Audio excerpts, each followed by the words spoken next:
Good day, class. Today we will be discussing the topic about interactive multimedia.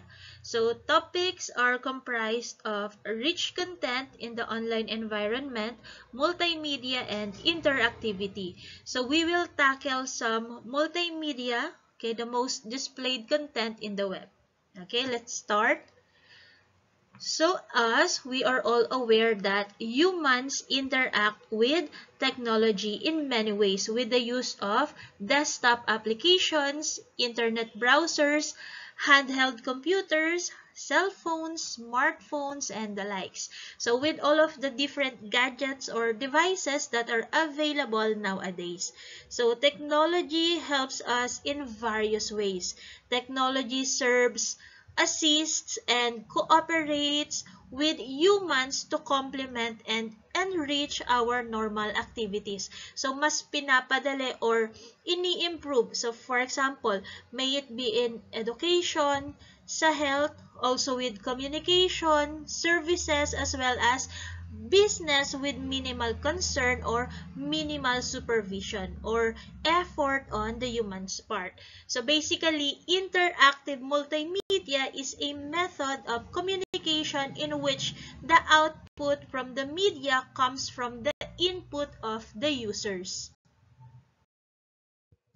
Okay, so bago pa man tayo nagkaroon ng fast internet connection, there were times that the internet was not as fast as today's internet, that only text, images, and bits of sound are placed on most websites. So if you try to visit the website today using the internet of the year, say for example, year 2000, so yung triple W or World Wide Web would turn into a different kind of WWW. So, ang tawag nila dito dati ay World Wide Wait.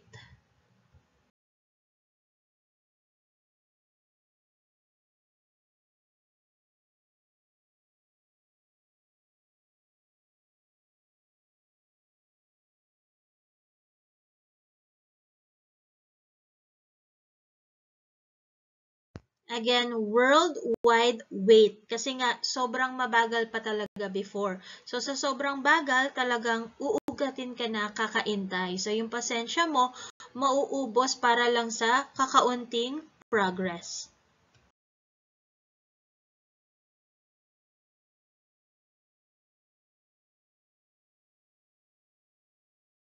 Pero ngayon, iba na. So, pwede ka nang mamili kung gaano kabilis ang internet speed connection na i-avail nyo. And yung mga websites ngayon, now they host videos placed on their homepage na dati was impossible pa. So, it was unthinkable in the past because of the slow internet speed. Okay, so videos way back then were never on the homepage and can be viewed only on demand or only when a user clicks or taps on it. So the same goes for high quality images and background music. So dati ganun pa, pero most websites you see today have embedded YouTube videos on them. And to remedy the problem that not everyone has fast internet connection, so these YouTube videos can be set to be played on demand rather than having them played automatically. So meron ng iba't ibang options to choose from kung paano nyo i-maximize your time and your internet usage.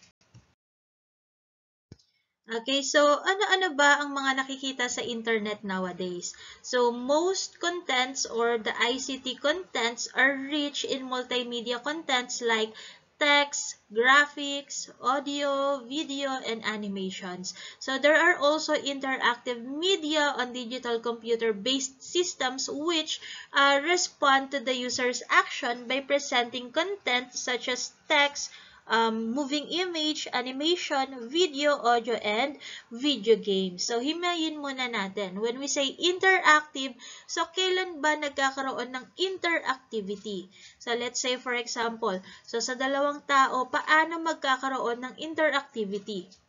So, di ba, once that they exchange messages or exchange of information. So, is it a one-way or a two-way communication?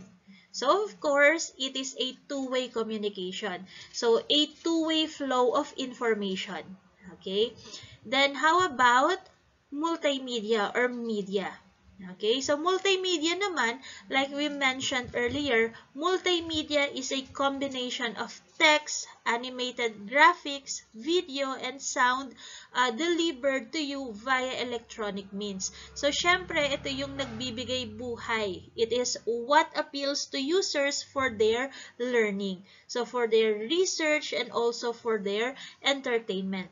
So, meaning, interactive multimedia normally refers to any applications, may it be a product, services na basta on digital computer-based systems which responds to the user's actions, allowing a two-way flow of information between a computer and a computer user, or simply responding to a user's input. That's it.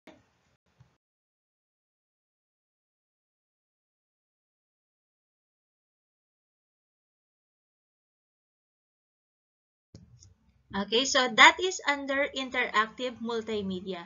So, kunwari sa smartphones nyo. So, how can you say that it is categorized as interactive multimedia? So, kapag when you use your smartphones, syempre hindi yan mag-work not unless meron kang iset or gustong function na i-perform sa kanya. So, sa simpleng pagbukas pa lang, meron ka nang nakaset, diba? So, paano kaya or paano kayo nakikipag-communicate with your phone? So, through tapping, diba? So, pili ka lang ng function na gusto mo, then it will follow your instruction. So, how about, say for example, sa ATM machine. So, paano naman kaya yon? So, yung mga nakikita nyong ATM machine, so, is it classified as interactive multimedia too? Okay, yes, of course. So, is text can be seen from it? How about images? So, meron din ba siyang video? So, paano siya nagwo-work? Okay, so first, you need to insert your ATM card. Then, pagtingin niya sa screen, pagpasok pa lang ng card mo sa machine, that's the time na pwede ka nang makipag-communicate kay ATM. So, hihingan ka niya ng PIN number and then tatanungin ka niya kung anong transaction ang gagawin mo. So, if you want to withdraw money from it, so pipiliin mo lang yung withdraw. So, lalabas na ba agad yung pera?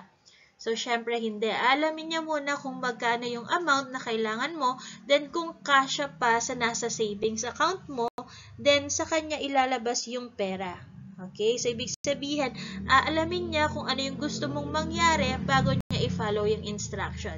Kaya, it is really a two-way flow of information dahil hindi yan kusang gagana kapag wala si user. Okay, so now we are going to tackle the multimedia contents that you can find on some websites. So multimedia applications can include various types of media used together. So let's start with videos. So with video class, this adds more attraction to users, and this include YouTube, Vimeo, Dailymotion, and the like. So video can be embedded within the content or linked stored content. So through video hosting sites, you can take a video and show it to the entire world. So upload mo lang yung video, kunwari sa YouTube, then the world could view your video, and kapag nagustuhan din nila, they can also share it with their friends.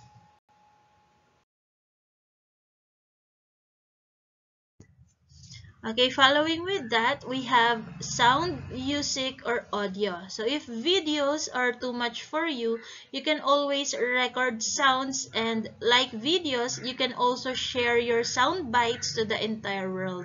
So this aids interaction with the user. It can also be added as background sound. So audio can be embedded or streamed. So we have these common audio formats like MP3, WMA, Wave, MIDI, and so much more.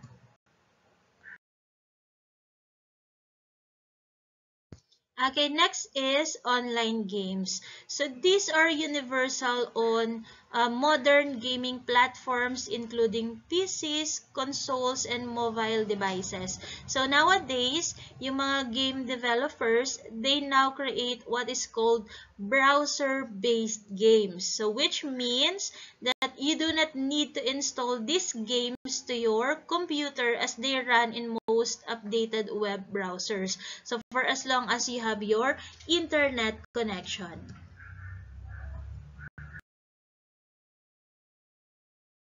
Next naman, we have online tests. So these are online survey forms or online tests that automatically display the results when finished. So right after ng test, ibibigay niya kaagad kung ano yung nakuha mong result. So real time.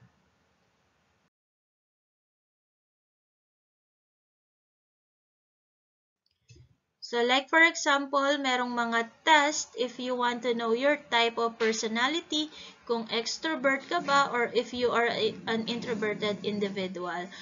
Okay, meron din tayong test for IQ and ito yung naging activities nyo last time. So I know you are all aware naman sa online test.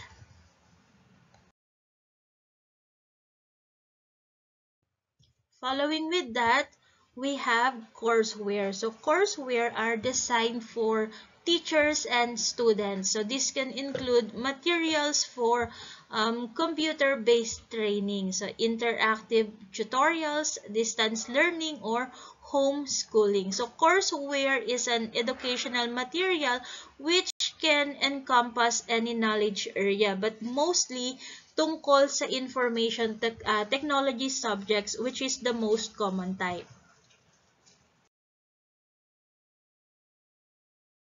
Next is podcast. So it is an episodic series of digital media files which a user can set up so that new episodes can be automatically downloaded and which can be received by subscribers automatically. So a podcast series usually features one or more recurring hosts engaged in a discussion about a particular topic or current event.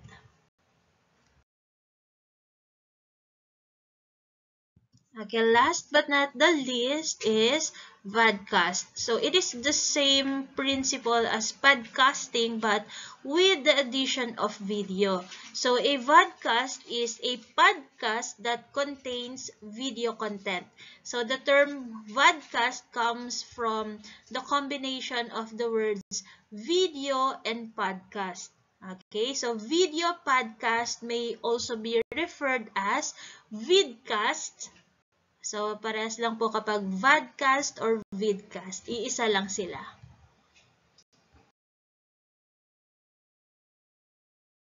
Okay, that's all class. So, thank you for listening. Following with that is your short quiz.